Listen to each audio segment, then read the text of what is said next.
Today we're going to look at the Canon EF-S 10-18mm wide-angle lens. This will be a review from an owner's perspective for the average consumer, and I will provide a few photo and video samples and talk about what I like and don't like using the lens for.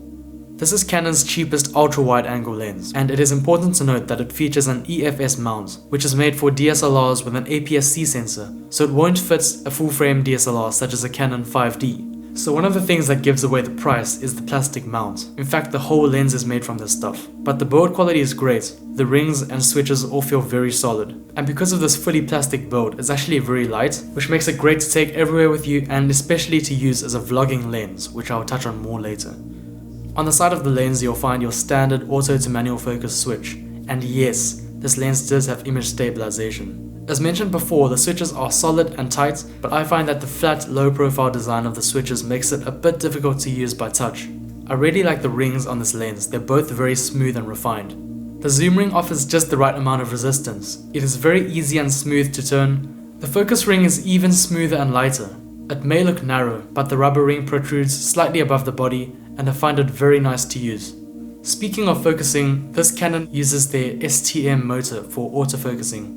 And unlike the fixed ratio focus rings found on the mechanical motors, Canon has given these STM lenses speed variable focus rings. Now this is great in some cases. For example, you can make very fine and accurate changes to the focus if you twist the ring very slowly. But due to this design, the focus ring does not have any distance markings. Now this may not be a big deal in many cases, but for video work this makes it much trickier to pull focus from one object to another. You're never sure how much you need to move the ring, because the ratio changes depending on the speed you're twisting it. However, you can get used to it, and being a wide-angle lens, I generally find myself using autofocus much more. By the way, this lens does not fully have manual focus override. The autofocusing is extremely fast and basically silent. The image stabilizer coupled with the lightweight and the wide angle of the lens makes it a great option for handheld video. This is a great vlogging lens for anyone with a DSLR. At 10mm the frame is extremely wide and you can just fit so much next to your human face. At 18mm the lens allows you to zoom in just enough for most vlogs. Aside from the limited focal range, this lens does not have a very large aperture. Its f4.5 to 5.6 is pretty typical for most budget lenses. That means this lens does struggle with low light situations such as at night or in a dim interior.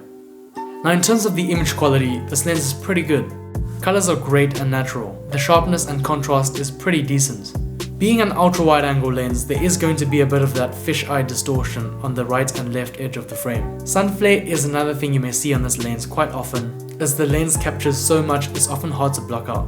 One thing that I've noticed is that this lens does have some vignetting in the corners. It's very subtle and some people even like it. You're going to have to edit it out if you don't like your images with slightly darkened corners. But overall, I have to say, I'm very satisfied with the usability and the performance of this lens. You just have to know what it's good at and what it's not so good at. I personally find this lens perfect for landscape photography. You can really squeeze in a vast amount of space for a majestic shot. This lens is also great for property photography. The wide angle really enhances the sense of space when shooting inside or outside, and it is particularly useful for shooting in tighter spaces where a standard lens may struggle to fit in an entire room. Now, as mentioned before, this lens does not perform brilliantly in low light situations, so I personally reserve it for use in brighter environments. Its only other major weakness would be that it only shoots at wide angles. To finish things off, I have to say this lens is extremely good value, providing ultra wide angle photography and video at a relatively low price. It has great image quality and features to back that up, very few flaws that I could easily work around, and if you like images with a great sense of scale and width, this lens will allow you to capture what most people can't. Thanks for watching. I'm Stephen Chang. If you found the video helpful, please leave a like to let me know. And make sure to subscribe for more camera gear reviews coming soon. What are some of the best value lenses you've used? Let me know in the comments below. Cheers.